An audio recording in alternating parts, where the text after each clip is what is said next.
दिवसाची सुरुवातच झाली रानात जाऊन. म्हणजे लाकडं, शेण गोळा करून घेऊन आले मी. भाग्यश्री पण होते आमच्यासोबत आणि घरी आल्यानंतर पहिला चूल पेटवली.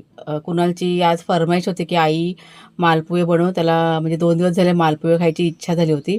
तर पटकन इथे मी आता तयार करायला घेतलेलं आहे. 2 वाट्या गव्हाचं पीठ घेतलं, त्यात 2 चमचे चण्याचं पीठ घातलेलं आहे, चिमूटभर मीठ घातलं, भरपूर असा गूळ घातला आणि पाणी घालून छान असं मिक्सर असतं ना ते तयार करून घेतलं. म्हणजेच मिश्रण तयार करून घेतलं. आणि म्हटलं बिडाच्या तव्यावरती करूया. आज नेहमी मी नॉनस्टिकवर करते. आज म्हटलं बिडाच्या तव्यावर पण ट्राय करून बघूया. धिरडी बऱ्याच वेळा मी ह्याच तव्यावरती करते, पण मालपोहे कधी बनवले नव्हते.